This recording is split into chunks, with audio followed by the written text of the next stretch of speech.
Right, hi guys, how are we all doing? So basically I wasn't sure what I was going to do this week. I've got a few things that I need to do and a few things I need to update you all on and start redoing a few maintenance vlogs, etc.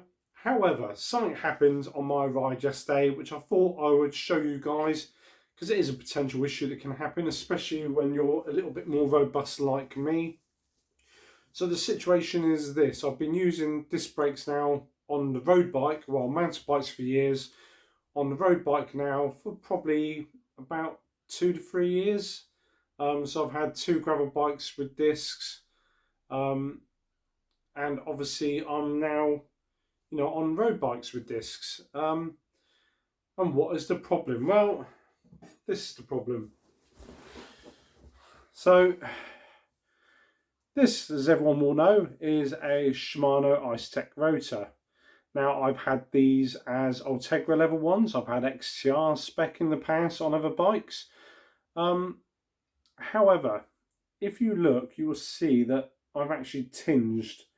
So the actual rotor is melted, so it's actually burnt down here. And this has now actually gone a blue petrol colour when the light comes off of it.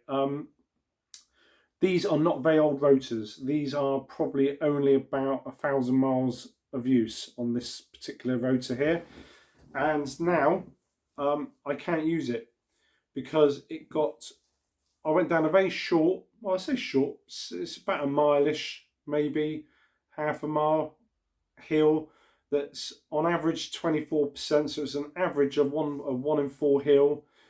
In places it goes steeper than that. And I was going down, taking my time. Then I saw that the guy I was riding with, Matt, he shot off in the distance. I thought, do you know what? Let's just play catch up. And I let go of the brakes to go after him. However, coming up the hill was a couple cars. And they went around him and then went back in. And now they were on the steepest part of the hill. So they done what anyone does in a car up there. It's not particularly their fault. They put it into a low gear and floored it to get up the hill. What this meant is that I literally, on this little country lane, which is steep, had to get right to one side and brake hard. And when I got to the bottom, this rotor is literally like this. Ding, ding, ding, ding. I sounded like a train. So I was going along, I said, ching, ching, ching, ching. And I said to Matt, I said, oh my days, what is that? What have I done? And we pulled over, and this was actually glowing down the centre. And I said to Matt, watch this. I licked my finger. It was proper hot. I mean, I could smell the rotors. They basically burnt. They've got so hot during when I had to brake when the cars come up. That they've got super hot and they warped. Now, people say, well, they shouldn't warp. Icetech are meant to have the rotors that kind of have the aluminium in the middle to pull the heat down to disperse it. Oh, if you had the old Tegra ones or Dura-Ace, the Finns would have called it. No, they wouldn't have. It's just a situation that's happened, and I've warped XTR, which have got the cooling fins. I know people warp Dura-Ace. I slightly warped an old Tegra one on a friend's bike years ago when I was having to go on one of it, the first ever TCR disc actually, which I only had a quick go on. But yeah.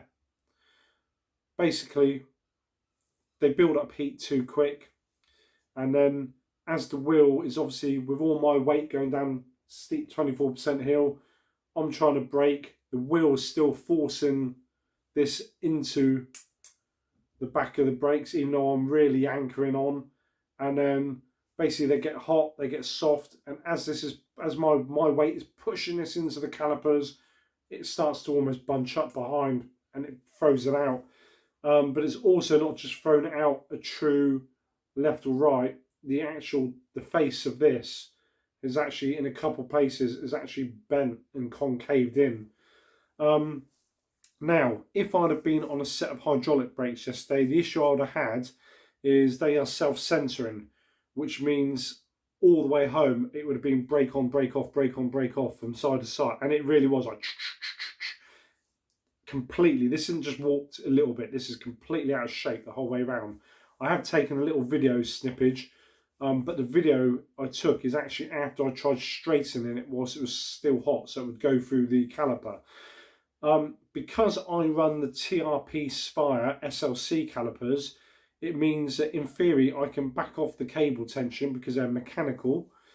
So I can back off the cable tension, and I can also, if I really wanted to yesterday, I could have got a 3mm Allen key out and I could also pull the pads away.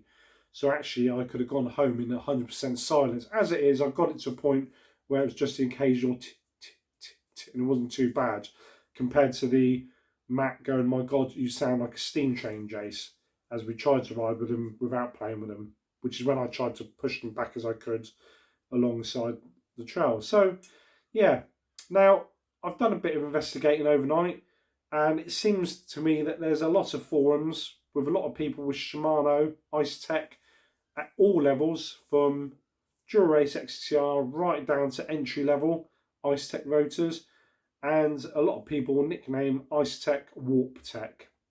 And there's a lot of people in there saying, well, actually, if you know, the steel is very, very thin because these are free. This is 3 layers to make this. So it's steel for the braking, aluminium quite wide inside for heat dissipation.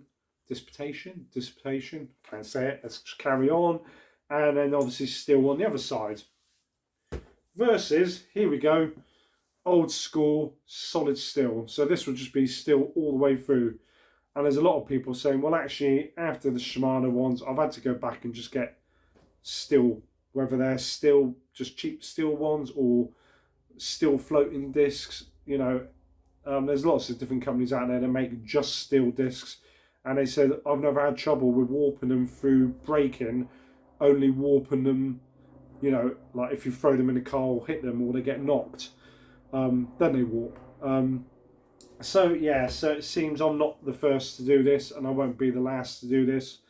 I suppose the other issue I had yesterday is that I probably had to brake from about 40 miles an hour, but down 24%, so your momentum's dragging you, and I was really anchoring on so I could get safely to side and control myself in case the last car didn't get over, which eventually he did. Then I let go again, and of course got to the bottom and it was too late. It was already completely cooked and bent. My front one was fine, but the rear one really suffered.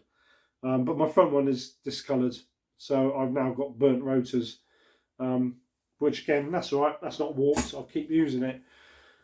So I'm lucky at home. I've got a couple of spare 105 rotors, so I've put one of those on the back. So I now have, what have I got now? So I've now got 1, 2, so I've got 3 rotors which are perfectly fine and 1 completely knackered rotor. So until I've worn all the rotors down, or until they've gone the same way, if they may not, that situation might not happen again, I will stick with them. However, when I eventually do renew them, I will bring you guys along with me on my choice of what I choose at the time, and it will either be TRP's own floating high ends or high range version of their rotor, maybe a Hope, something like that. I'll just go for a steel rotor and see how I get on. Like I said, steel rotors on mountain bikes I've never had issues. XT and XTR I have warped on mountain bikes in the past, and obviously I've accidentally knocked rotors, and that's just a pain. But usually when they're like that, you can bend them back. But when they are completely warped due to heat and like this, I'll put a little clip on in a minute and show you guys at the end of this how warped they are. I'll also add a picture of the close-up. I think I managed to get a picture of them in the light showing how discoloured they've gone as well. What does this mean that I've got to do today? Well, it probably means I've got to take my pads out, because I would pretty much sure the pad will be cooked and glazed. And what I will do is I will take the pads out, I'll put them on top of a bit of, I don't know, probably 800 grit, something like that, maybe rougher. Just take a layer off, flat on the table, put them back, and pads should be perfectly fine.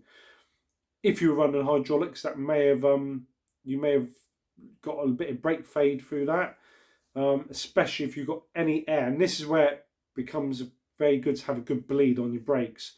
In that situation, the amount of heat that would be going up through the fluids would be intense. And if there's any air at all, the air will expand. Then you will suffer really severe brake fades. So there could have been a situation yesterday that if I was on the hydro ones, I hadn't bled very well, and I'd gone down there, and that had happened. Not only would I have had the issue of warping my brakes, I may have also started to suffer brake fade. So I would have had my brake levers then come right back to the bars, to the point where I now can't add any extra braking force. So there are lots of downsides to discs. It's not all as straightforward as the industry would lead you to believe. But that's my take on it. And it's why I'm actually quite happy that I've chosen to stick with mechanical ones, because I actually really love the way they feel. And yesterday it was just a matter of winding back the cable tension, freeing the pads out a little bit, and I was still able to carry on my ride. So guys, that's me done for today. Look out for yourselves, catch you all soon, ride safe, thanks to all my new subs, and enjoy this beautiful weather as it's coming through. Hopefully spring is in the air.